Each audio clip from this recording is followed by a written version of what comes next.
sedang naik, ataupun sedang sideways, ataupun sedang reversal, berubah dari trend up ya dibuka sedang di trend down. Itu kita harus tahu. Lalu yang kedua, market action discount everything. Itu maksudnya apa? Market ini, chart ini, dia sudah bisa memberitahu kita apa yang akan terjadi ke depannya. Ini yang membedakan. Assalamualaikum warahmatullahi wabarakatuh. Karena itu tadi, kita bisa mengetahui apa yang akan terjadi ke depannya, tapi tidak pasti. Sifatnya ada tendensi dan probabilitas.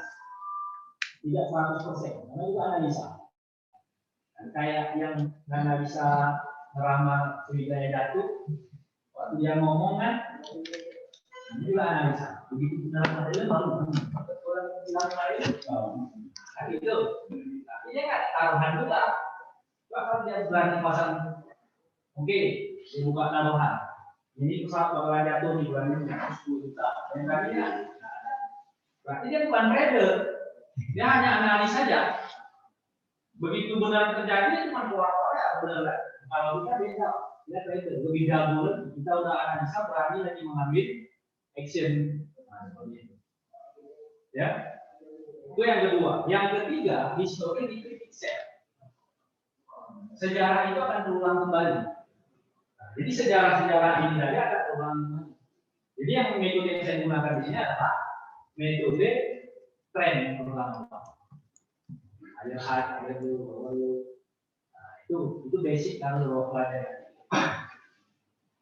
Jadi analisa teknikal. Ya. Oke Pak. Oke. Kalau tidak ada, badannya Pak. Panas. Karena bentar lagi memang Bapak mau rilis. Bapak lihat nanti Subordinal Compile rilis harga itu seperti apa. Forecast ini gimana? Forecastnya bentar lagi. Nah ini ya, saya ucapkan terima kasih banyak. Sampai ketemu Bapak Ibu, Bapak-bapak minggu depan. Selamat malam semuanya.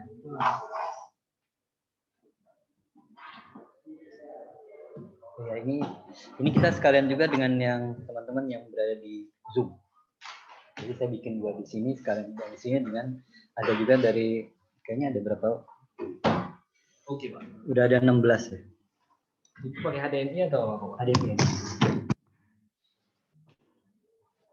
Ini udah tadi masalah dengan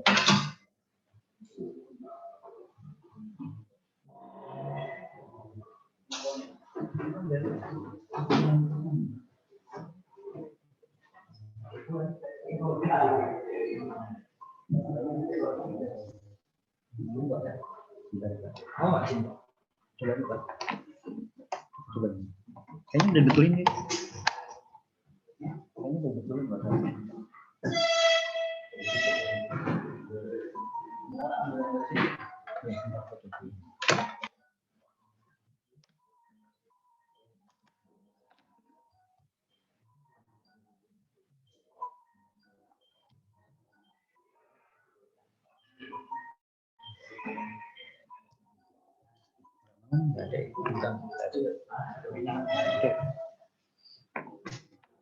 Ini saya pindah.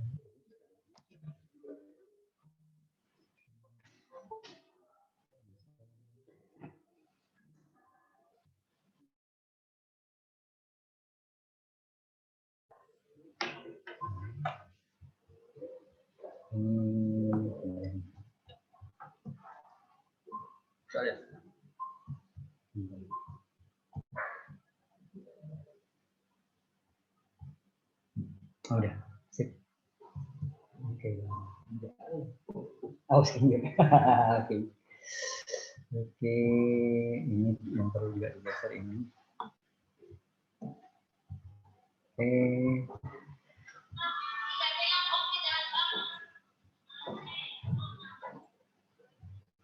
Oke,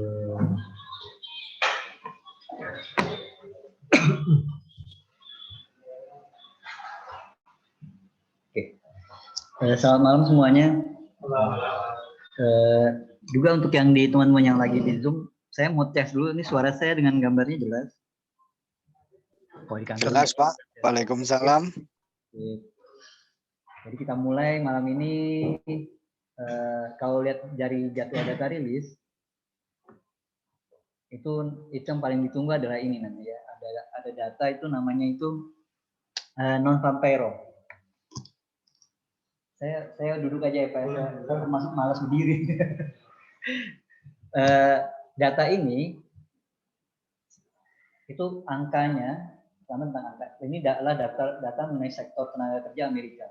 Angkanya, angka 85K, negatif 140K itu kasih informasi mengenai jumlah warga negara Amerika yang dalam usia kerja dan kemudian berhasil direkrut sebagai tenaga kerja baru. Jadi angka ini tentang tenaga kerja baru.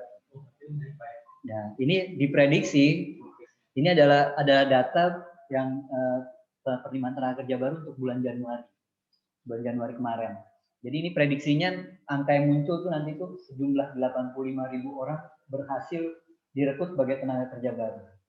Nah, di ekonomi tenaga kerja baru ini penting, tenaga kerja cepat itu penting. Kenapa? Karena tenaga kerja ini akan memberi gambaran mengenai bagaimana pertumbuhan ekonomi satu negara dan kemudian bagaimana pemerintah mengendalikan kebijakan keuangan. Kenapa? Karena kalau di sini semakin banyak tenaga kerja baru harusnya gitu ya. Misinya pemerintah kan gitu bikin orang itu produktif. Kalau produktif mereka akan berpendapatan. Kalau punya pendapatan hidupnya tentu akan baik. Kalau pendapatan warga negara yang naik nanti angka GDP itu angka pertumbuhan ekonomi negara itu akan naik. Saat angka pertumbuhan ekonomi naik, orang kalau udah punya duit, biasanya yang dilakukan tuh pikiran pertama kalau kita punya duit, belanja atau nabung, Pak? Belanja. Apalagi kalau ibu langsung dikasih duit langsung jebret. Selesai ya sebenarnya, pokoknya belanja dulu, nggak ada pikiran. Jarang sih ketemu begitu dapat duit 100 juta yang dipikirin berapa kali? 80 juta saya tabung, jarang. Ada juga 80 juta yang dibelanjain dulu, 20 baru terakhir kok ternyata cuma 1 juta yang ditabung ya. Nah, ini kemudian akan karena belanja, karena proses belanja, akhirnya secara ekonomi akan menghasilkan kenaikan barang dan jasa. Demand terhadap barang itu jadi meningkat karena orang belanja, harga barang jadi naik. Inflasi terjadi. Nah, kalau inflasi terjadi, biasanya pemerintah akan kemudian punya ancaman tersendiri kalau inflasi itu naik begitu cepat. Yaitu kekhawatiran kalau warga negaranya nanti kemudian kesulitan memenuhi kebutuhan terhadap barang-barang hidupnya yang dibutuhkan. Maka kemudian pemerintah biasanya mengalihkan perhatian dengan menaikkan suku bunga. Jadi di sini nih dampaknya nih. Payroll itu ujung-ujungnya nanti, boleh bilang sih semua data ekonomi, ujung-ujungnya itu adalah soal kebijakan ekonomi. Ini untuk yang bulan Januari ini diprediksi nanti akan ada 85.000 orang ya, 85.000 warga negara Amerika yang berhasil direkrut sebagai tenaga kerja baru. Ada beberapa bulan yang cukup menarik kalau di Amerika, yang sebenarnya dari sisi tenaga kerja itu bisa langsung kita tebak hasilnya gitu ya. Yaitu tuh data-data tenaga kerja untuk bulan November hingga bulan Februari. Kenapa? Di bulan ini salju. Kita sih nggak mengalami salju. Kita mengalami banjir. Kalau mereka salju. Nah di salju itu di musim salju sulit sekali, bukan bilang sulit, mungkin perusahaan Amerika cenderung tidak produktif. Sehingga kebutuhan tenaga kerja di bulan-bulan yang ada saljunya cenderung kecil. Apalagi kalau Desember dibilang holiday season kan, liburan semuanya. Di Amerika kemarin baru kena badai salju. Dampaknya dramatis tuh. Salju juga mempengaruhi produksi minyak. Harga minyak sekarang lagi naiknya luar biasa. Jadi kalau Bapak lagi lihat grafik harga minyak kemudian mau berspekulasi ini adalah harga tinggi, nah benar juga sih ini udah harga tinggi, udah mungkin mendekati harga 60 kisaran yang dikehendaki oleh OPEC. Dan kalau di harga tinggi paling nanti tuh ambil posisi jual, tapi jangan jual dulu sekarang Pak. Kalau Bapak mau jual mungkin Bapak bisa melakukannya di bulan Maret. Bulan Maret saljunya udah hilang. Kalau salju udah hilang, produksi minyak akan kembali normal, dan kalau produksinya normal ya dia pelan-pelan akan rontok dulu ya. Jadi kalau mau nge-sell oil tuh nanti bulan-bulan Maret. Nah, jadi kalau yang di sini di bulan November data payroll untuk bulan November hingga Februari, kalau dia buruk itu orang udah paham. Jadi kalau angkanya kecil, orang udah ya biasa aja kali kan, memang begitu keadaannya udah pasti. Nah, pasar lebih suka kejutan. Maka andai harga datanya positif aja, pakai ribu pula, biasanya justru angka itu sangat kecil. Pernah juga cuma 3.000 orang yang berhasil jadi tenaga kerja baru. Bulan kemarin itu sampai minus 140. Kenapa minus? Ini artinya sebenarnya ada 140 ribu lowongan kerja, tapi nggak berhasil direkrut. Nggak jadi gitu, di cancel gitu, nggak jadi. Jadi minus 140 dia. Bulan ini diprediksi ada 85. Ini bagus bisa dengan gitu. Jadi malam ini kalau dugaan sekilas, kalau melihat angkanya aja, bisa jadi Amerika malam ini punya data bagus. Kalau Amerika punya data bagus, nah secara gampang kan Pak, kalau datanya bagus, maka secara normal dolar menguat.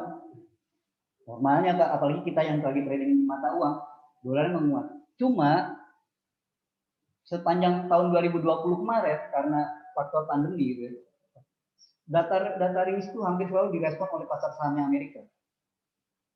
Apalagi kalau datanya boleh bagus, ujungnya aja langsung bergerak ke harga tertinggi. Sekarang Dow Jones lagi berada di sekitar harga tinggi 30 tahun dia. 30 tahun terakhir harga itu belum pernah muncul.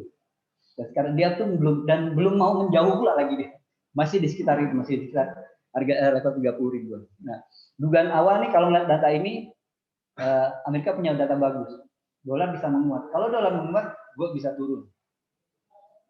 Pound sterling bisa turun. Euro bisa turun.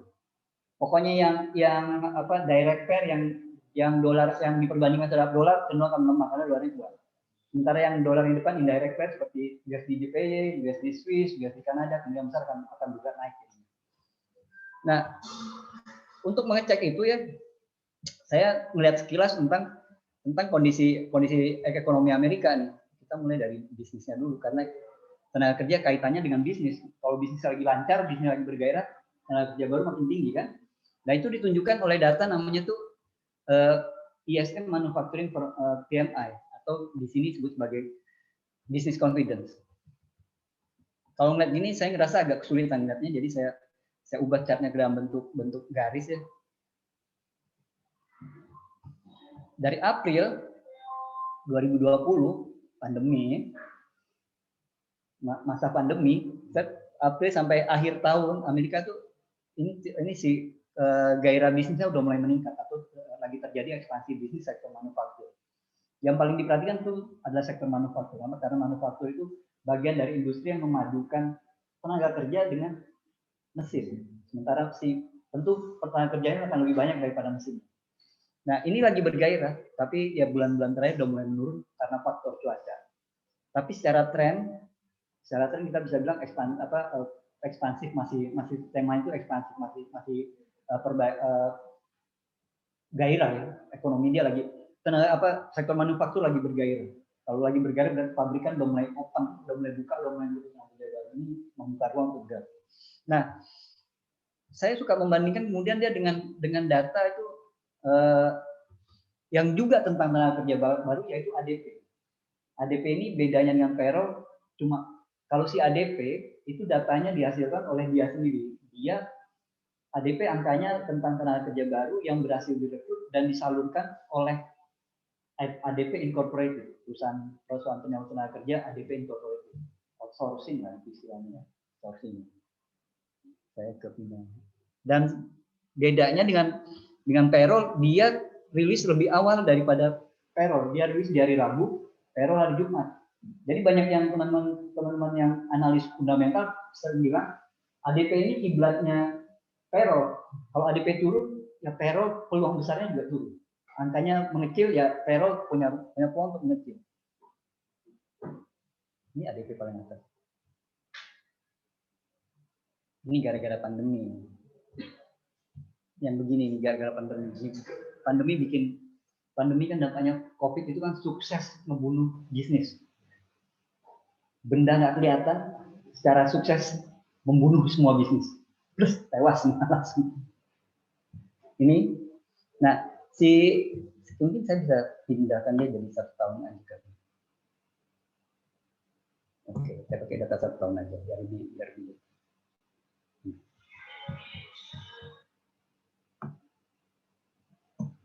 Terakhir ada kontrak ini. Gara-gara musim salju ya si bisnisnya mulai agak turun. Tapi di saat terakhir turun itu dia masih ngerekrut sedikit sih, tapi dia masih ngerekrut. Jadi dengan ini masih memungkinkan si payroll juga terjadi perekrutan. Kalau payroll terjadi perekrutan aja, yang kalau ada perekrutan jadi payroll, ya berarti Amerika masih punya data bagus. Salju, pemikiran itu soal salju terus. Kalau sampai nanti kita membuang saljunya masuk bulan Maret, kita udah data ekonomi itu tidak dipengaruhi oleh salju lagi. Untuk di Amerika dan Eropa. Ini. Lalu gimana trading payroll? Saya malam ini niatnya pakai time frame pendek ya.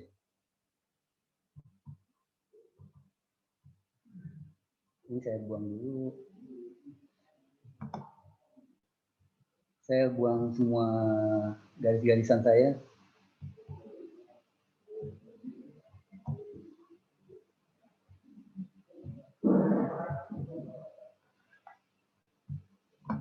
Terus saya pairnya nggak banyak-banyak, saya mungkin hanya memantau euro, gold, pound, kemudian Kanada aja deh. Saya malam ini saya rada menghindari saham Amerika. Kenapa? Karena ini hari Jumat. Kenapa saya hindari di hari Jumat? Supaya tidak ada masalah, biar besok saya jalan dengan istri saya yang tenang. Iya betul Pak. Jadi nggak terlalu pusing Pak. Kalau malam ini kalau saya malam ini ini aja balance udah saya kecilkan supaya saya tenang gitu, tenang pikiran kita nggak pusing. Kalau malam ini di Dow Jones dan Nasdaq juga, kalau kusut Dow Jones dan Nasdaq, kalau kusut tuh kalau loss itu ratusan dolar gitu. Sampai ke rumah loss $200, sakit kepala besok kita bahaya Pak besok Pak. Mau jalan ke mall baru yang belum jadi bisa buyar. Jadi saya hanya ke euro, kemudian ke gold, ke pound. Yang saya perhatikan hanya 4 pair ini aja ya. Ini saya dekatkan aja. Nah, jadi ini kemudian saya ke time frame pendek. Kenapa pakai time frame pendek? Namanya trading bareng Pak soalnya. Kalau saya pakai H1 bisa sampai jam 10 kita nggak ngeklik.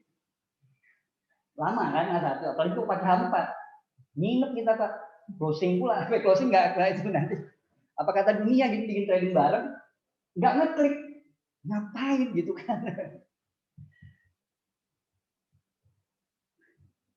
Jadi saya meresikokan uang ini ya untuk ya biaya belajar lah. Oke, gold kembali turun. Kalau gold ya, gold saya kecilkan gitu, saya kecilkan ini. Kalau kita analisanya agak panjang, menurut saya dia cenderung akan turun. Menurut saya dia cenderung akan kembali ke area 1.700-an sampai 1.600-an. Kenapa? Saya buang chartnya dulu. Saya bicara soal COVID. Saya bicara soal vaksin COVID. Vaksin COVID sekarang udah mulai disebarkan kan Pak? Indonesia kemarin kita dapat Sinovac 10 juta dosis lagi udah datang Pak. Udah mulai ada yang disuntik. Di negara lain juga udah mulai vaksinasi. Vaksin itu dibayar pakai duit kan Pak? Negara ngebayarnya nggak nyetak duit dia Pak. Dia jual dulu cadangan devisanya. Masa ngutang? Gila itu Sinovac. Kalau lihat sekarang Sinovac kalau dia ngasih utangan banyak tuh semua negara ngutang sama itu banyak banget utangnya tuh. Enak dia jadi pemberi utang terbesar dunia nanti dia. Rentenir nanti dia kalau dia pasti enggak pasti dibayar oleh namanya negara, masa negara nggak bayar gitu kan? Negara pasti bayar ya. Nah, kalau bayar gimana cara bayarnya? Cadangan devisa dimainkan. Maka emas sepanjang proses vaksinasi ini akan punya ruang menurut saya untuk dapat tekanan jual karena negara-negara memang perlu untuk membayar. Nggak ada ceritanya gratis. Ya WHO sih bilang ada vaksin yang COVAX itu gratis. Nggak ada lah yang gratis mau lain ya. Terkait yang fundamental COVID ini Pak. Kan kemarin juga di Amerika kan juga bisa kan? terpilih di Biden itu kan dengan dia strategi visi misinya kan juga stimulus ya stimulus gedean bukannya jadi pengaruh ke akan naik karena Amerika membuatkan stimulus yang besar sehingga menekan indeks dolar. Stimulus, nah ini juga Pak, menurut saya stimulus juga akan menekan emas. Kenapa? Amerika itu rencananya mau ngasih stimulus 1,9 triliun US dollar. Apa yang harus dilakukan supaya bisa menghasilkan uang itu? Di print. Enggak Pak. Kalau negara itu ngeprint uangnya, nyetak uangnya lebih dari yang biasanya, ada yang harus dia jual. Kalau nggak gitu keseimbangan ekonomi nggak akan terjadi di negara itu. nilai uangnya akan kayak itu tuh, dari kata Zimbabwe ya, apa ya? Betul Pak. Jadi untuk mengimbanginya, saat dia cetak 1,9 triliun, maka ada cadangan devisa 1,9 triliun yang harus dia keluarkan. Itu bukan jadi menyebabkan indeks jual kan? Enggak. Nah, kemudian saat kemudian, jadi ada dua yang bisa tertekan turun Pak. Dia pemerintah Amerika harus ngebuang cadangan devisanya untuk menghasilkan uang itu. Uang ini kemudian dilempar ke dalam negeri dia sendiri. Suplai uang beredar naik kan? Suplai naik Pak, penggunaan masyarakatnya segitu doang kan Pak. Ya indeks dolar akan cenderung turun. Ini tapi pendapat saya doang, pendapat saya. Plus ada disclaimer-nya. Saya cuma lulusan SMA. Yang nekat ngomong ekonomi. Terus Pak, seberapa besar sih pengaruh pergerakan harga faktor fundamental dibanding faktor teknikal? Oke. Saya jawab nanti ya Pak ya. Sebentar lagi soalnya nih Pak. Jadi saya punya satu metode gitu ya. Namanya trik fundamental. Tapi ini trik. Kalau trik, nanti bisa gagal gitu kan Pak. Nah, trik fundamental itu dia menggunakan time frame 5 menit. Saya mau pakai ini. Kemudian metodenya sederhana sih sebenarnya. Kita cuma lihat jam rilis datanya. Untuk sinyalnya, ambil yang 5 menit sebelum rilis data. Jadi ini kan nanti berarti 2025 akan saya jadikan sebagai sinyal saya mau ngapain gitu.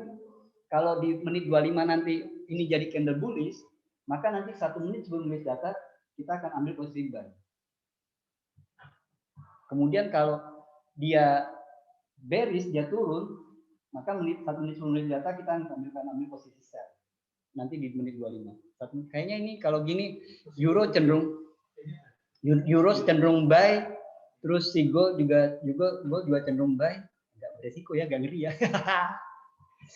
Terus on juga buy. Nah, UJ udah tenang ya Pak. Soalnya kan UJ udah tenang ya Pak. Masalahnya UJ yang lainnya.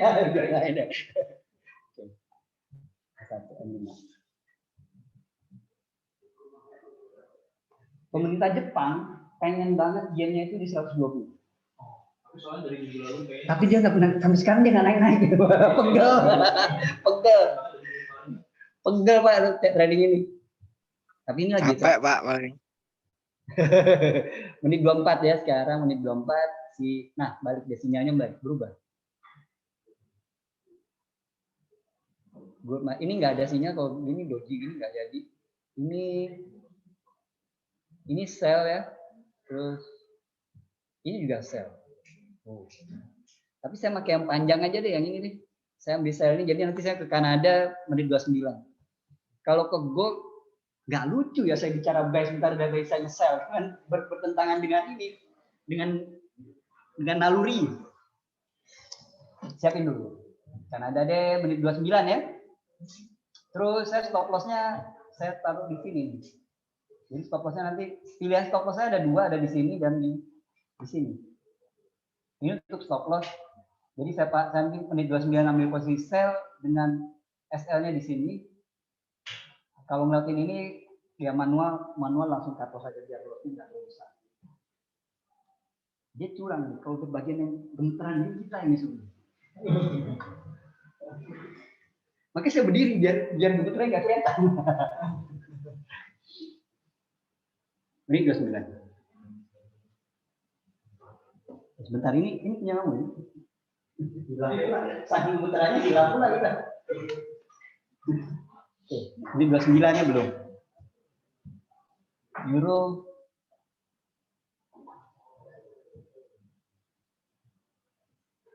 sambil nunggu itu fundamental dan teknikal mana sih yang lebih dominan? Nah, saya bilang sih dua-duanya sama aja gitu Pak. Fundamental itu kasih jawaban kenapa gitu. Kenapa ya si emasnya turun? Itu agak susah dijawab pakai teknikal. Di teknikal kan jawab Pak, dia sekarang lagi ada posisi descending triangle segala macam. Nah kalau Bapak mengerti descending triangle enak gitu. Oh benar ada gitu.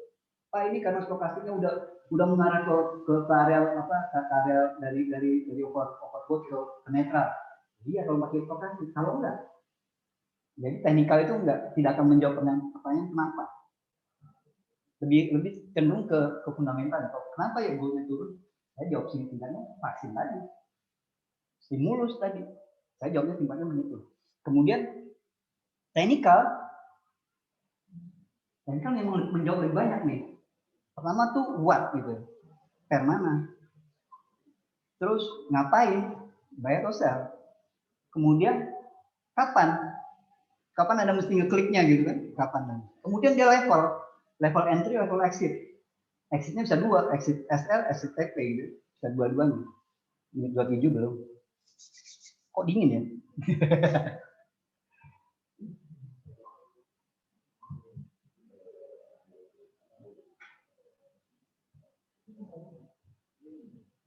Ini nggak ada sinyal, ini doji sih.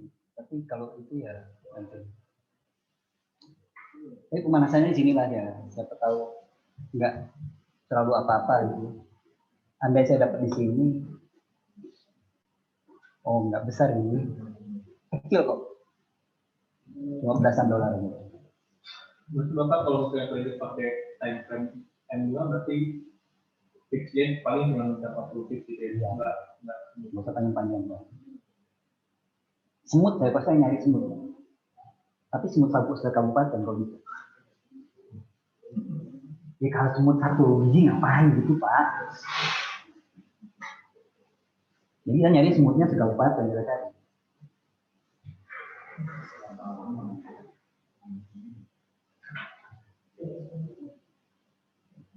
Menit 29.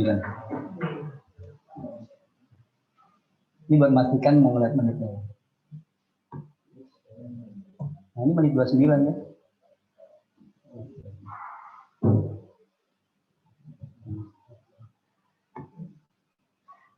Tuh kan resikonya rendah.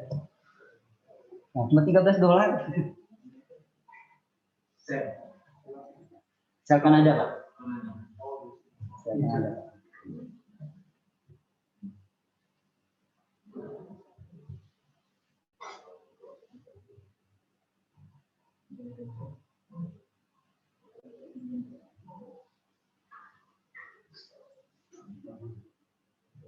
Ini tertutup dulu. Ini pakai trik ya, pakai trik fundamental. Jadi saya nanti baru pakai teknikal tadi, pakai trik fundamental.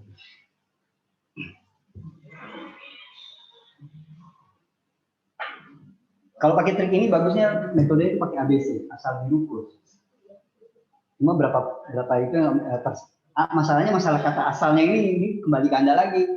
Karena ada yang asal $10 baru keluar, nah kena di stop loss, balik dia. Nah, ini baru kita pakai ininya, pakai teknikalnya.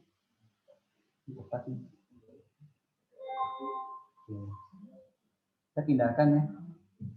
Saya pindah time frame, saya pindah ke 15. Ini kan saya punya support di sini. Terus saya bayar tiket trading barang dulu ya, nggak kena loss $13.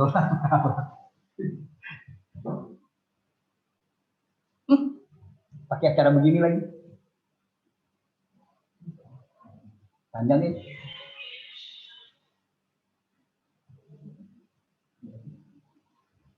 Lihat.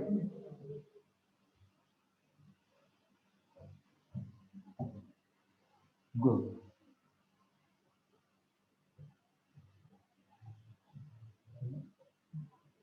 Kok menarik ya? Goal potensi apa? Iya Pak. Bagus goal. Kan gol Pak. Susah juga saya masih sampai satu saja. Ini pembalasan satu candlestick saja itu. Iya Pak. Ini dia kebetulan ini ya, dia kayaknya breakout ini. Saya tunggu dia. Ini 34 nih. Ini 34.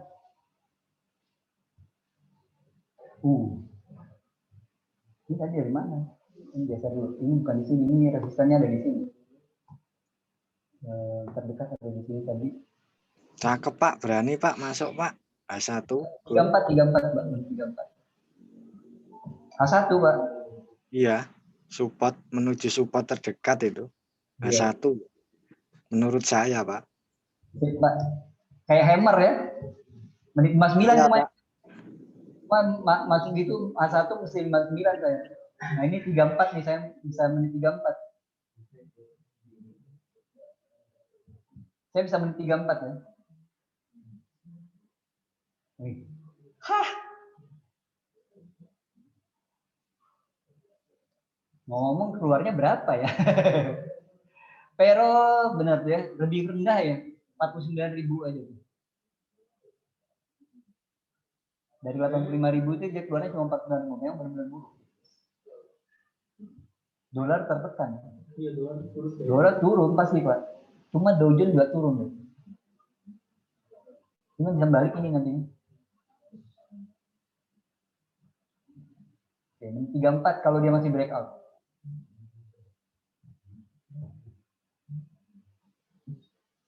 Kembaliin lagi 13 dolar.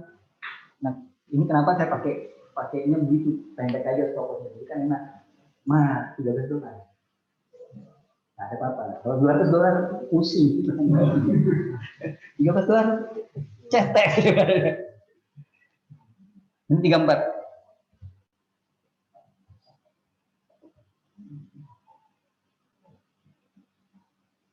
Oh ya di bawah ini kalau saya ambil posisinya enggak. 34 ya kalau dia masih breakout itu. Kalau saya breakoutnya itu bodinya ini tetap berada di atas yang resisten ini. Jadi dia tetap bodinya motong dari sini. Jadi saya mau masuk menit 34. Oh, enggak.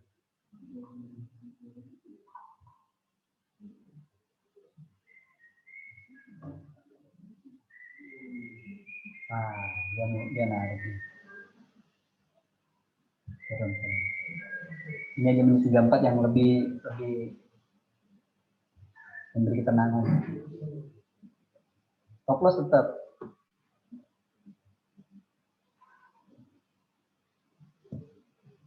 Ya.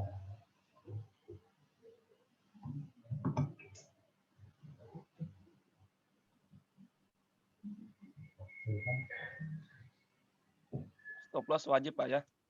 Wajib Pak.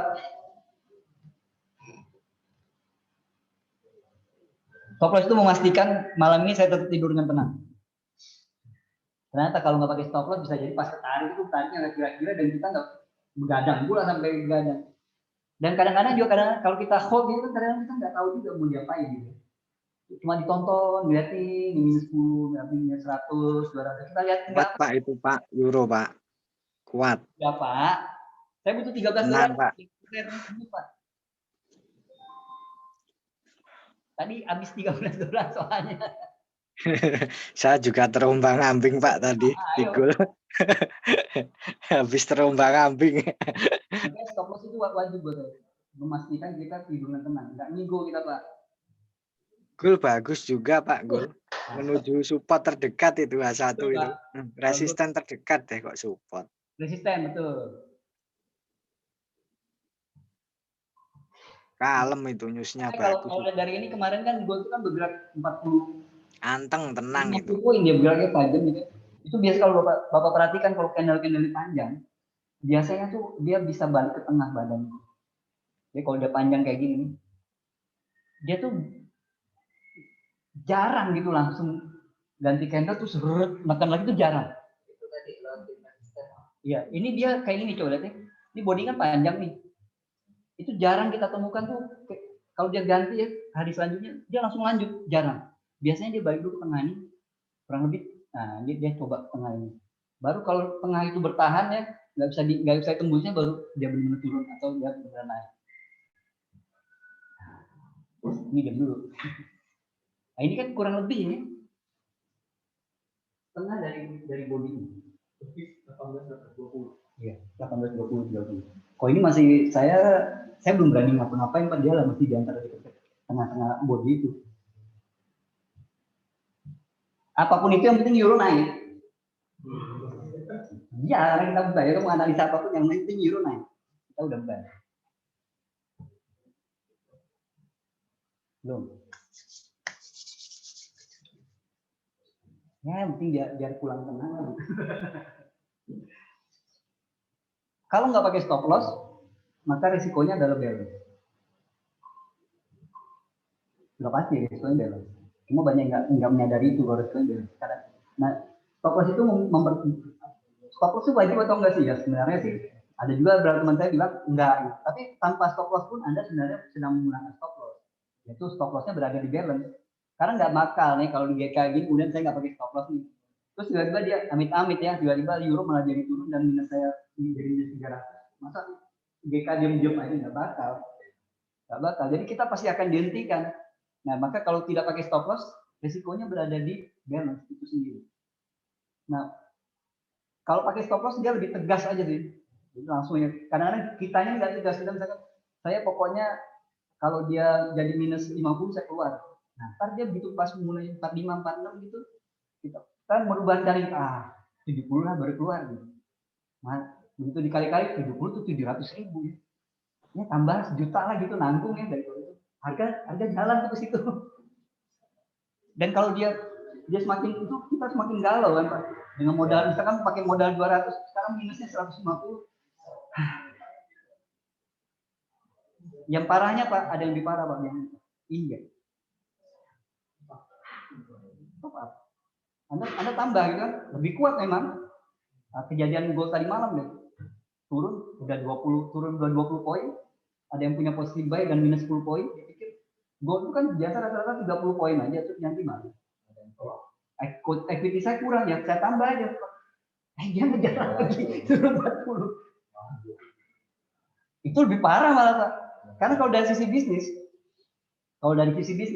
misalkan Bapak sekarang dengan keuangan yang sekitar 50 juta, pebisnis pasti akan memikirkan soal break even point. Maka break even point ini baru akan terjadi saat saya sekarang itu bisa menarik modal yang saya setorkan, usaha terus jalan kan gitu kan. Simpelnya gitu ya. Jadi artinya Bapak kalau sekarang setor 50 juta, udah ada equity-nya udah 100 juta, itu baru break even point. Karena Bapak bisa narik 50 jutanya dan bisnis jalan terus 50 juta. Kemudian kalau ada ternyata di situ 51 juta, dan Bapak baru untung 1 juta.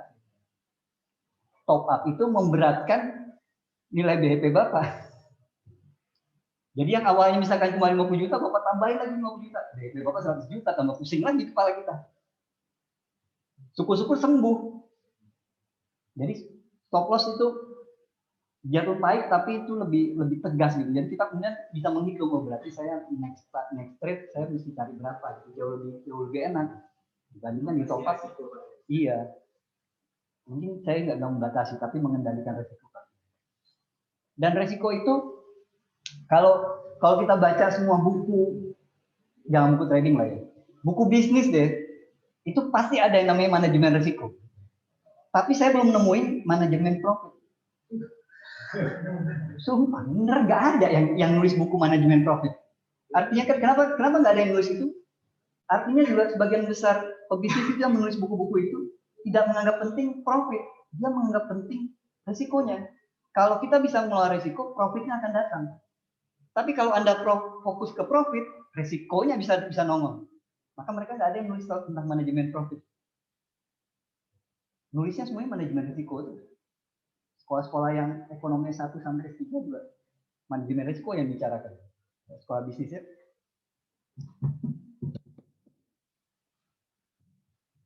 Jadi diem dia nih. Hening dia Pak. Tega banget ya. Ini tega banget nih. Saya apa tuh dia benar. Yang kayak gitu Pak, makanya kita butuh stop loss. Tapi kadang-kadang saya tahu gitu nggak pakai stop loss ya. Kalau nggak pakai stop kan aman ya. Iya sih, tapi kalau dia lanjut kan kusut kita. Sebenarnya udah benar ya. Tidaklah. Nih dia belum. Kalau ini menit 44 nih kalau menurut saya. Cuma SL-nya nih kurang lebih. SL-nya agak jauh, agak lumayan nih mulai.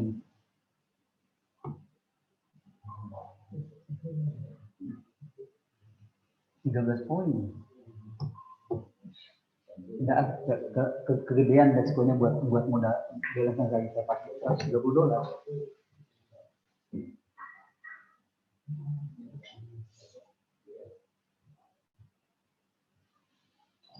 Buset, dojonya.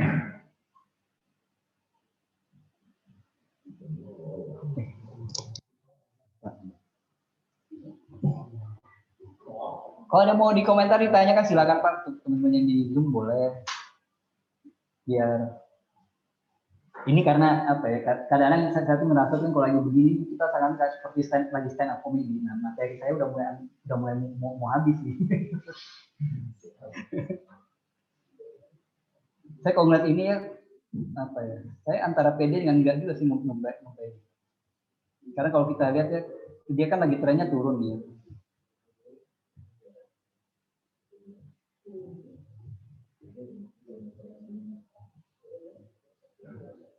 Jadi trennya memang terlihat lagi turun. Kemudian ini masih kita anggap sebagai sebuah koreksi jadi kalau gini saya bisa ukur ya dia koreksi berapa persen. Untuk mengetahui ya potensi dia masih bisa lanjut atau enggak. Nah, yang paling diperhatikan di sini adalah di level yang ini 50%, mana? 50% dan 61,8%. Karena kalau dia bisa breakoutnya 61,8%, kemungkinan besar dia akan ke sini. Tapi kalau dia gagal ya. Kalau ngikutin teori ini, buy-nya itu mesti di atas 61,8. 61,8. Jadi kalau makin teori ini, bahkan 61,8 di sini, ini di area ini kita masih bikin sell limit, kita bikin sell limit lagi di sini. Nah, kita mau cari dia kembali lagi jadi lanjut tren turun. Tapi saya udah nge-buy, jadi dia naik aja. Jadi analisa ini saya buang.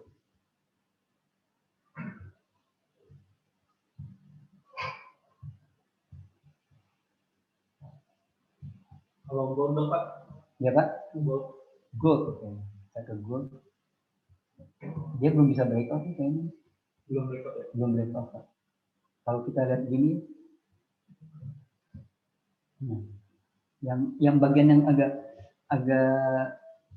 saya buang dulu semua. Agak apa ya kalimatnya? Cara untuk saya limit ya. Karena kan masih turun Pak. Nah itu cara. Nah, saya ngamatinya begini.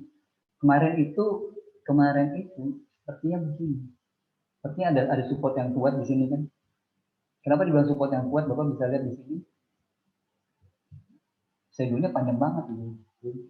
Bahkan warna candle-nya nih berubah nih jadi putih ya, jadi bullish dia.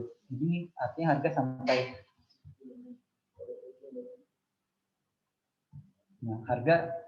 harga sempat mau turun jauh ya. Turun sampai di sini. Terus mental deh. Cuma kemudian terhadang di sini, area ini dia terhenti. Sampai sini kemudian harga kembali bergerak turun dan dia breakout pula lagi. Nah, kita bisa tarik ada resisten begini. Nah, sehingga sekilas nih kayak model descending triangle. Descending triangle. Trendline Pak ya.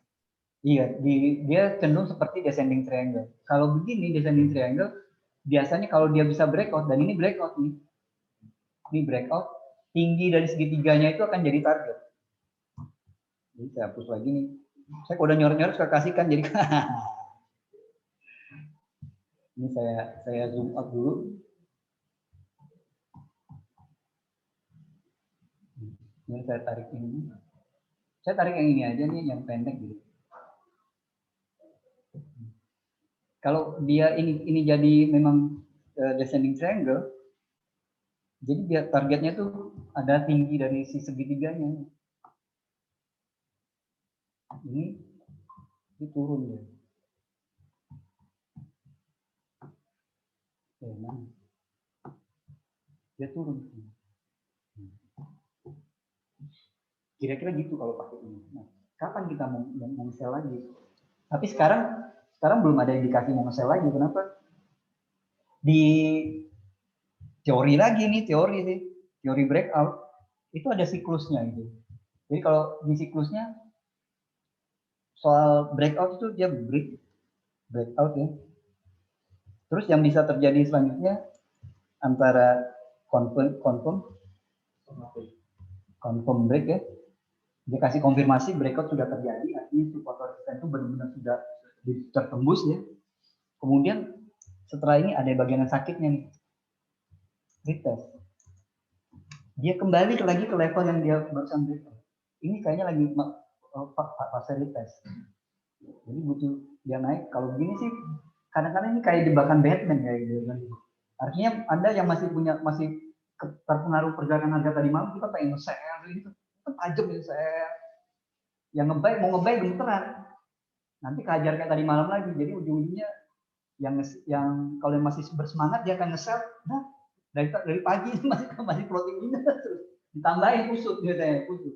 Yang ngebuy nggak pede, tapi terlihat dia makin tinggi dan akhirnya dia ngebuy di harga ini agak kembali turun. Jadi kalau di sini sih saya cenderung di fase yang ini ya cenderung kita cuma wait and see aja misalnya sampai nanti dia retestnya komplit turun lagi dia. Jadi kalau gini ya kita tunggu aja sampai ada gerakan dia turun lagi, harus berada di bawah si support yang kemarin di breakout. Teori tapi itu teori Pak. Teori itu enak, prakteknya mumet gitu. Prakteknya mumet. Nah, enak. Ayo lanjut aja.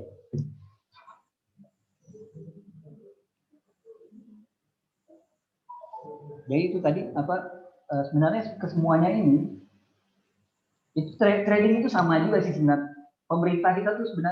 Pemerintah kita tuh trader semua kayaknya. Anjuran mereka sekarang kan 3M. Biar selamat ikuti 3M. Trader juga harus 3M, Pak. Pertama mindset, method, management. Alam tadi banyak ini. Saya singkat. Karena apa ya kalau secara kodrat itu murid itu harus melampaui guru. Jadi kalau gurunya cuma 3M, muridnya 5M.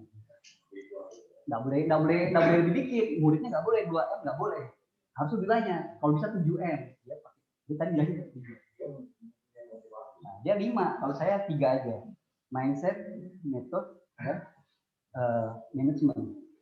Mindsetnya apa itu mindset? Mindset itu adalah sesuatu yang kita dapat ya. Prasangka diawali oleh prasangka, kemudian dibentuk lagi oleh pendidikan dan kemudian disempurnakan dengan pengalaman.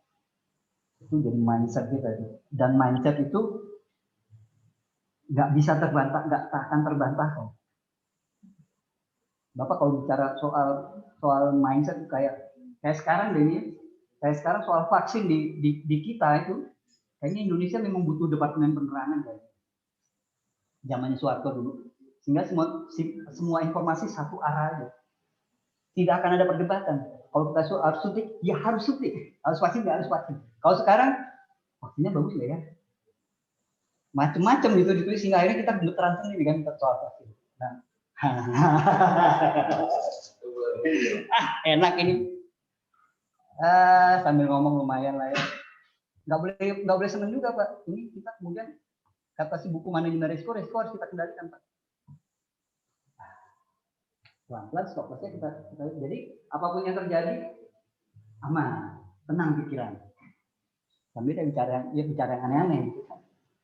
Nah, itu mindset. Dari mindset kemudian Bapak akan berkutat dengan metode ini udah pasti. Urutannya pasti begitu. Apa sih persangkaan Anda tentang trading? Nanti Anda akan mencari metode yang sesuai dengan persangkaan. Kalau ada yang kalau persangka saya lebih cepat mudah. Waktu tahun 90 pas saya pertama kali mulai trading, yang saya lihat ini adalah suatu kerjaan yang mudah. Dan yang mudah kalau cuma pilih kan. Baik. Kami dulu nggak pakai chart Pak. Kami dulu cuma pakai lihat harga doang. Jadi dan pilihannya cuma dua kan, angkat telepon, nanya harga, si dealer di ujung sana nanya buy atau sell. Kalau kita bengong nggak jawab ya di out sama di keluar. Pilihannya cuma buy. Ya? Itu forex Pak. Itu forex Pak. Iya, ini forex Pak. Buy phone Pak. Ini buy phone. Terus menghitung equity, sekarang enak Pak. Langsung kelihatan. Kalau dulu ya kita rebutan kalkulator. Yang nggak bawa kalkulator ya bodoh banget, udah punya posisi parah, nggak bawa kalkulator itu sakit lah dia udah pasti. Ngitungnya bisa kira-kira. Menghitung Fibonacci kita hitung manual, menghitung pivot kita hitung manual, semuanya dihitung manual. Sekarang udah enak. Karena itu enak. Nah, itu mindset. Jadi mindset saya itu uangnya trading ini mudah. Kayak tadi itu kan, lihat aja menit 5 menit sebelum data itu sinyalnya, 1 menit sebelum data kita masuk. Nah, resiko yang tidak kita ukur. Dan semudah itu aja. TP sama SL gimana? Soalnya kadang kita Risk ratio nih ya, ini risk ratio nih. Keren Pak itu Pak. risk rewardnya yang Agustus 1/1, kadang juga kita mungkin sama terlalu dekat, bikin PPL lagi. Itu kan kadang suka kesel. Saya bicara yang SL-nya aja deh. Saya bicara yang SL-nya dulu. Ini yang materi yang susah dijelaskan memang yang bagian SL, meletakkan SL ideal nih. Soalnya nggak ada loss ideal tuh nggak ada. Siapa yang mau dapat loss ideal gitu kan? Jadi kita tuh kadang-kadang tuh suka halu gitu, halusinasi doang. Saya pakai risiko 1/2.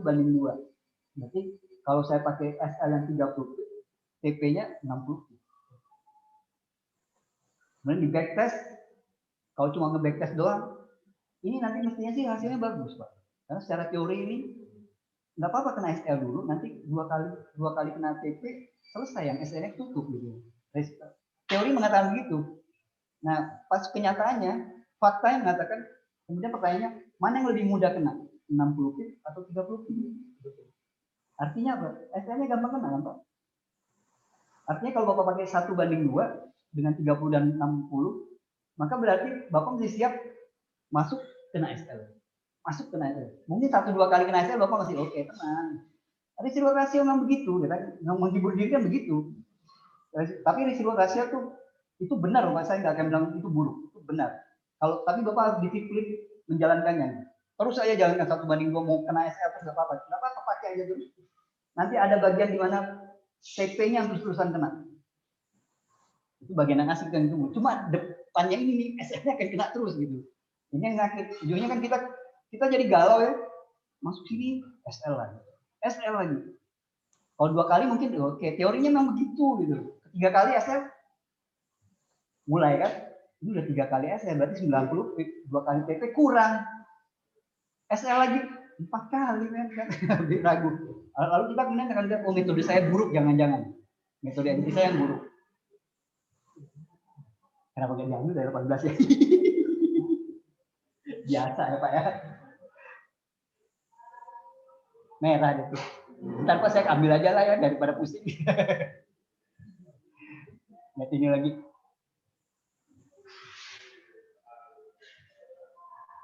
Jadi si pengguna risk reward ratio sendiri juga tetap harus memegang teguh mindset dia. Kalau risk reward ratio itu akan memastikan trading Bapak itu di hasil akhirnya secara akumulatif akan tetap positif. Mindsetnya harus begitu Bapak pakai risk reward ratio. Nggak boleh nyerah Pak. Nggak boleh nyerah. Itu juga penggunaan metode. Bapak sekarang udah punya satu metode entry yang keren gitu ya, misalkan sempurna lah ya, menurut Bapak udah sempurna ya. Tapi semua metode ada kelemahannya. Ada aja tuh di mana dia kemudian kurvanya menurun. Di saat kurvanya menurun, biasanya trader yang dilakukan adalah kemudian dia eksplorasi metode baru. Istilahnya mungkin Bapak kemudian akan coba mengupgrade metode Bapak gitu. Tapi itu yang terjadi biasanya dengan Bapak eksplorasi baru, Bapak sebenarnya kembali ke titik nol lagi saat Bapak memulai menemukan metode Bapak. Jadi kembali ke nol lagi. Jadi sebenarnya ya kadang-kadang kita ini ya ini berdasarkan pengalaman 20 tahun saya gitu. Saya tuh hampir 5 tahun tuh ngebuang waktu saya untuk nyari gaya trading doang. Sepanjang nyari itu tumbalnya banyak Pak. Duitnya yang keluar banyak Pak. Kalau soalnya zaman dulu nggak ada akun demo Pak. Zaman dulu kalau sekarang enak, tinggal buka aja akun demo langsung buka aja akun demo, beres. Trading dengan tanpa risiko. Cuma ya saat latihan pakai akun demo memang kan tekanannya nggak ada ya Pak, karena bukan uang, jadi nggak ada uang. Kalau saya dulu langsung real, agak buruk. Ini kos belajarnya tinggi.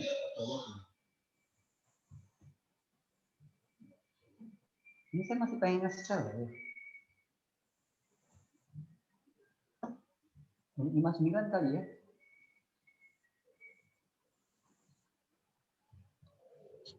Ini naluri. 59 kali nge-sell lagi kan. Nah itu, jadi kalau Bapak udah temukan satu metode, gunakan aja terus. Jangan di-upgrade juga. Karena biasanya upgrade itu rasanya kayak downgrade. Kadang-kadang ini si HP kita kan muncul update baru dari sistem kita update baru gitu, udah kita download selesai, nggak ada apa-apa. Apa yang berubah gitu? Apa sih ya kayak kesannya nyedot kuota kita doang gitu, tapi sebenarnya nggak begitu terasa. Ya kita yang merasakan nggak terasa, walaupun secara sistem kalau lihat di dalamnya sebenarnya mestinya ada perubahan, tapi yang pengguna kita sebagai user kita nggak ada apa-apa. Malah kadang-kadang USDJPY Pak. semakin rumit gitu ya. USDJPY. Kan kayaknya nih. Untung keluar. Firasatnya udah gak enak tadi Pak, saya udah gak enak banget, jadi saya keluar aja. Untuk fontsnya gimana nih? Untuk font baik-baik aja sih, bercanda. Saya rasa sih dia masih punya, ini font cukup unik Bu, kalau buat saya Bu. Ya. Kalau buat saya ini fontnya cukup unik, kenapa? Karena kalau kita lihat yang daily-nya tuh, itu trennya masih up, nggak bisa dibantah, ini trennya masih up. Jadi kalau lihat dari cirinya, mau pakai di coding juga ini cirinya tuh menurut saya masih up. Cuma dia kan dia kemudian terhenti di area semuanya. Kemudian dia terhenti di sekitar ini kan. Ya. Nah, dia terhenti di sekitar ini. Jadi ini kesannya begini, sejak dia kemarin mental lagi, nah harga tuh kesannya lagi berusaha kembali ke area resisten itu. Harga lagi kembali menuju area resisten itu. Jadi dia kayak lagi begini, kemudian dia terhenti di sini. Nah, dia lagi sideways berat di area ini. Kalau dapat pair yang kayak gini, dapat chart yang model kayak gini, saya sih cenderungnya tuh wait and see aja, nggak terlalu pede saya untuk trading di pair yang ini. Terus kita mau nggak mau harus pindah ke time frame pendek. Di saat pakai time frame pendek, jangan sekali-sekali punya pikiran mau nahan. Karena pendek. Di situ kenapa ya? Di situ fungsinya time frame. Si time frame ini. Begini. Nah, ini kuncinya satu kalau pakai time frame gini. Itu lihat ke sebelah kanan. Time frame ini ngasih kita ide untuk lihat sebelah kanan. Maksudnya kalau Bapak atau Ibu sekalian lagi trading, dasar entry-nya adalah chart yang time frame 15 menit. Nahannya tuh jangan lama-lama, mungkin nahannya 30 menitan aja, sebenarnya kan M30. 30 menitan aja nahannya. Kalau Bapak pakai M30 tahannya sejaman aja. Kalau Bapak pakai 1 jam tahannya 4 jaman aja. Kalau pakai 4 tahannya sepanjang hari. Jangan melompat. Masuk ke 4 kemudian nahannya seminggu gitu, atau nahannya sebulanan. Itu sih bukan nahan, namanya cuma benar-benar kepaksa nahan namanya kalau udah kayak gitu. Jadi jangan pula kemudian Bapak, saya ini long term gitu, saya long term tapi Bapak enternya pakai M5, nggak masuk, nggak magic. Karena kalau pakai M5 mungkin Bapak nahannya 15 menitan aja. Scalper itu makanya gitu, itu ya dia nahannya 15 menitan itu 15, dia tahan setengah jam, dia lihat ke kanan. Lah kalau pakai daily tahannya semingguan. Kalau dilihat dari time frame H1 bagaimana trennya? Ya, ini saya mulai kecilkan ke time frame H1. Jadi itu dari time frame, sekarang kita lihat di H1 ya. Kalau saya buang dulu coretan-coretan saya ini. Tadi saya kasih bisa lihat sih. Nah, sekarang saya punya ini. Saya punya ini. Oh, salah. Saya rasa saya mesti gambarin dia begini.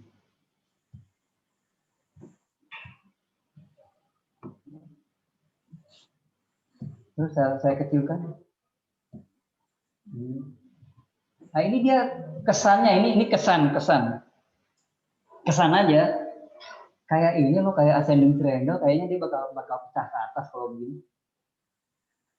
Jadi kalau dia bisa breakout dari sini dari 37191, saya itu masih menyediakan ruang untuk nge-buy dengan TP kita terdekatnya pakai resisten yang di daily tadi. Kemudian kalau SL-nya low yang ini aja nih, yang di 36731, atau kalau enggak, kalau dia bisa breakout dari sini, dari trendline ini sekarang yang ada di 36761, kalau dia bisa breakout di situ itu baru nge-sell. Walaupun 3671. ini trennya lagi up, Tapi spekulasi yang paling menarik menurut saya ini spekulator ya, ini sifatnya spekulasi, jadi masih siap-siap dengan stop loss. Lebih menarik sebenarnya nyari posisi sell di pon. Karena kok kayaknya dia lagi kesulitan berada di sekitar area ini ya. Jadi kalau sekarang itu saya bicara resiko aja, kalau saya nge-sell, SL saya tinggal di high yang itu, SL saya pendek gitu. Kalau dia memang high itu lewat, ya memang berarti kita salah, trennya memang lagi. Tapi kalau kita benar, kita dapat sell di pucuk.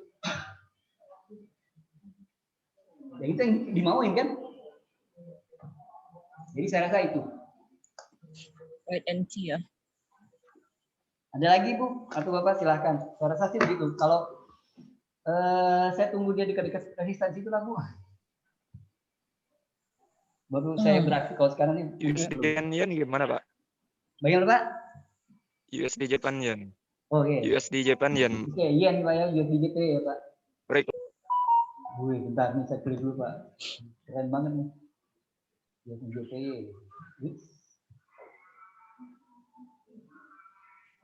Ini lagi dasar. A1 Pak. Oh, 1, oke Pak. Tapi kalau lihat ini apa ya? Daily-nya nih Pak, asik nih Pak, lihatnya Pak. Kayaknya dia bottom tuh. Bukan. Ya, ini kayaknya dia bottom nih. Ini dia. Tapi ya ada beberapa resisten yang harus dilewati ya. A1.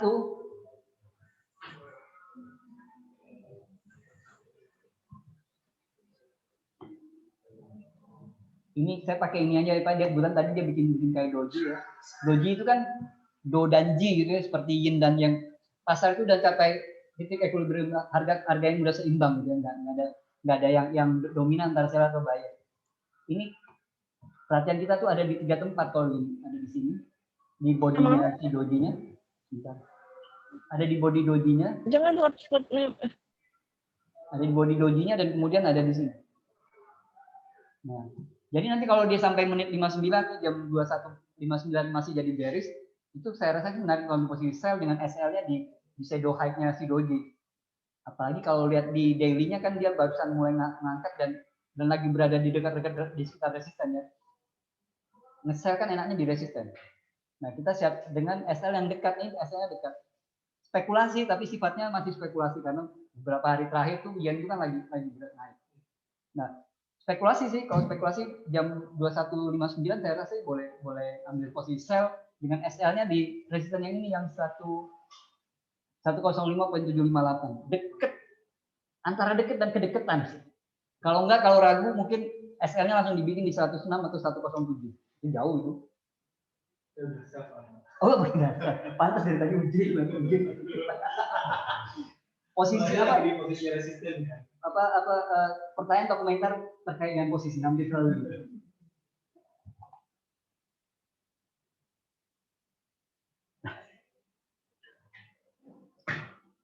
Gold kayaknya turun lagi ya Pak.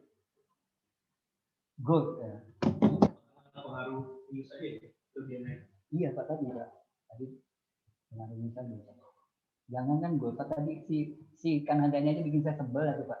Nah, coba. Harusnya bisa profit Pak. Tapi nggak apa-apa, itu dinamika ya. Ini mau sell lagi kayaknya. Gold. Saya pengen nge-sell tapi menit 59. Tadi. Belum menit tadi saya menit.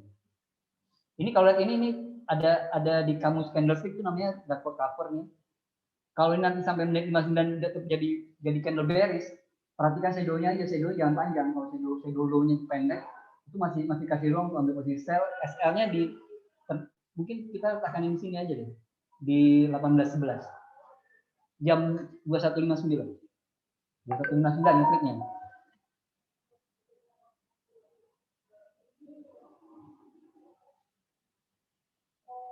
Berarti close candle rangkap ya. Iya.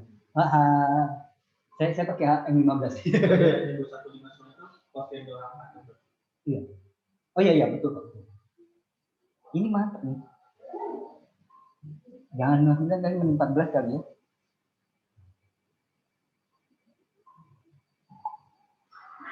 Berapa 80 nyampe Pak? Nyampe. Gitu. Ponzi saya nggak ada ngindarin dulu deh. Ini kan saat yang suku bunga kemarin ya. Aduh, Kemarin tadi malam sampai 85 jadi Oh. 17 17,85 ya Pak? tadi malam masalah 85. Iya Pak, ini Pak. 85 biasa tuh, nyampe Pak. Saya rasa sih terdekat dia mungkin 17,50 Pak. 50. 17,50. Itu kemarin Kita official udah beli 1750 dari support dari Wangsit Pak. sebelumnya ke gimana? Wangsit. Semendi Pak. Enggak. Coba dari berita yang Jadi saya nggak Iya. ini. Jadi kalau dia kan cenderungnya begini nih Pak. Jadi kemana harga itu kalau harga bergerak naik, dia cenderung akan bergerak menuju shadow high terdekat sebelumnya. Kalau dia turun dia akan menuju shadow low terdekat sebelumnya. Ada 17,64 yang terdekat sebelumnya. Lalu kemudian di gold, kalau Bapak perhatikan, dia itu sensitif dengan harga yang belakangnya nih Pak ya, dari 50 kosong. Jadi pertanyaan gold itu karakteristiknya itu dia selalu patuh sama support dan resistance. Semua harga juga begitu Pak. Semua pair juga sama Pak. Sama. Semua pair sih sama soal support dan resistance itu. Support resistance itu terbentuk karena yang trading ini manusia itu punya kayak naluri itu. Ini kayak support resistance bisa dibilang sebagai kayak harga pasar gitu Pak. Misalkan kayak botol gelas aqua itu ya, harga aqua itu. Kalau ada yang nawarin 2.500 kita bingung kan. Ini benar. Di otak kita kan udah sekitar 1.000-an. Nah, itu support kita tuh 1.000-an. Kita yang punya tuh 1.000-an. Kalau Bapak mau jual Bapak akan cari di sekitar 1.000-an atau di bawah 1.000-an. Jadi ini ada harganya. Jadi itu kayak support itu. Ini sih masih ngesel. Ini 14 kali ya.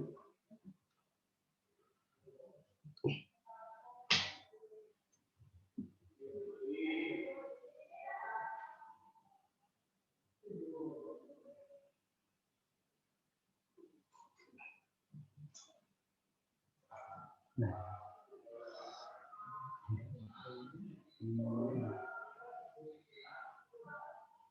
Oke.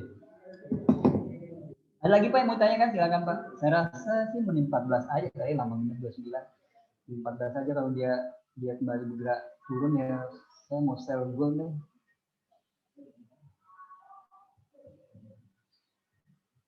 Kalau yen ini saya jarang trading di yen. Terus kalau oil ini kajian saya itu saya hampir selalu kasih analisa oil, tapi saya termasuk yang trading oil dari sepanjang tahun 2020 sampai sekarang baru cuma ada satu posisi aja, sekali aja saya ambil. Soalnya ini buat yang scalper kurang cocok. Ini temanya tuh kalau Bapak biasa trading saham ini cocok. Bapak biasa jual beli tanah ini cocok Pak. Ambil posisi kayak beli tanah, ambil demi lupa kita. Pemikiran begini aja, harga minyak itu boleh bilang hampir selalu 98% peluangnya itu naik. Kecuali yang kemarin pandemi ya kan. Kecuali bahan bakar kendaraan kita atau bahan bakar mesin-mesin itu sudah tidak lagi menggunakan bahan olahan minyak. Kenapa kemarin dia bisa turun? Pandemi lockdown Pak. Bukan yang tahun lalu itu sampai minus itu. Iya, tahun 2020 karena lockdown. Ya. Bukan, lockdown, Pak. Lockdown dampaknya mesin kita kan mobil kita semua di garasi, motor di garasi. Pabrikan tutup. Nggak ada yang butuh minyak kan. Sampai yang harga spotnya terendah $6, yang harga future-nya sempat minus. Ini masih dengan kemudian salju ini masih luar biasa nih. Mau naik. Ini enggak ya kalau dia bikin nanti di akhirnya dia bikin shadow kayak gitu jangan masuk. Ini berarti dia support, kita diamin aja.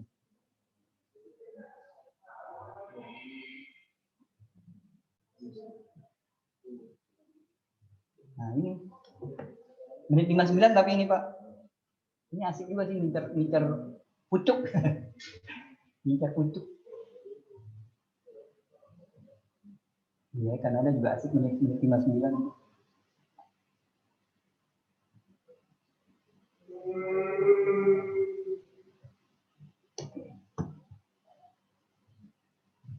mau naik nih. Oke, kalau ada yang mau ditanyakan lagi silakan Pak. Tentunya karena saya kehabisan bahan ya.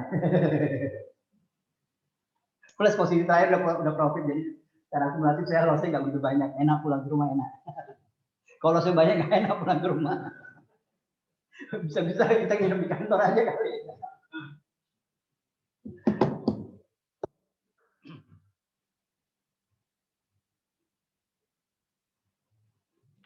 Menit 14 kali ya.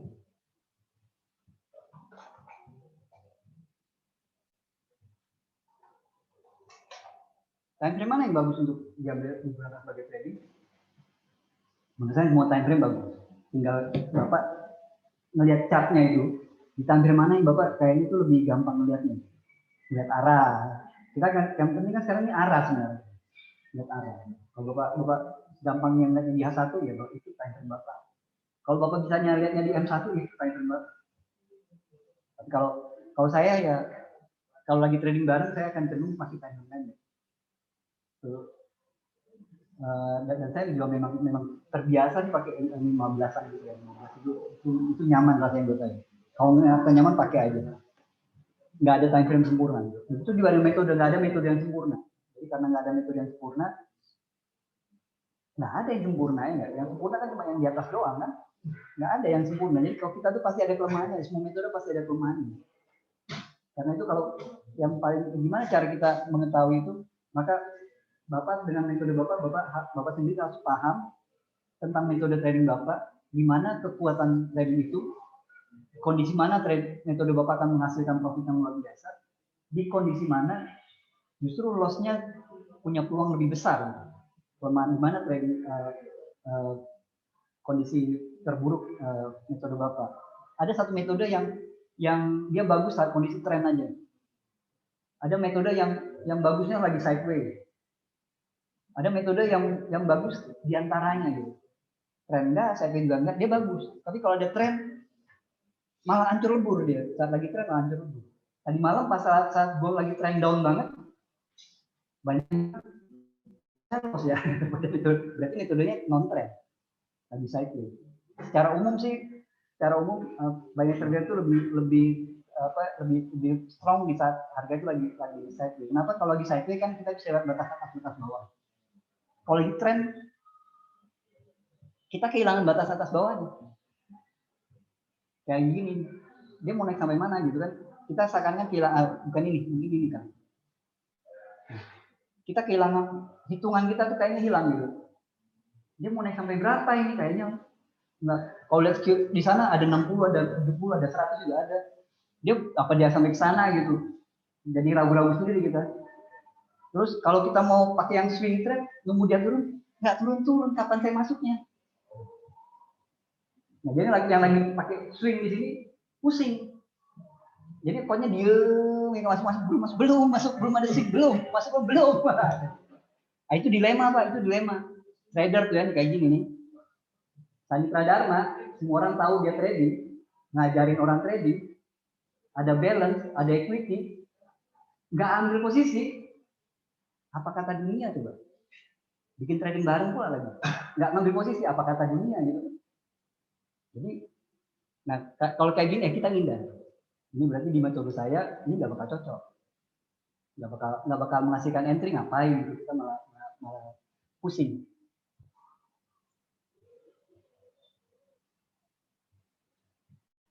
Nah, ini berarti resisten. Nggak mampu. Kalau lihat trennya masih up, tapi secara spekulatif saya lebih pengen nge-sell pon dengan SL-nya pakai yang high yang kemarin itu aja. Cuma mesti tabah. Siapa tahu kemudian malah SL-nya kena. Itu aja. Oke.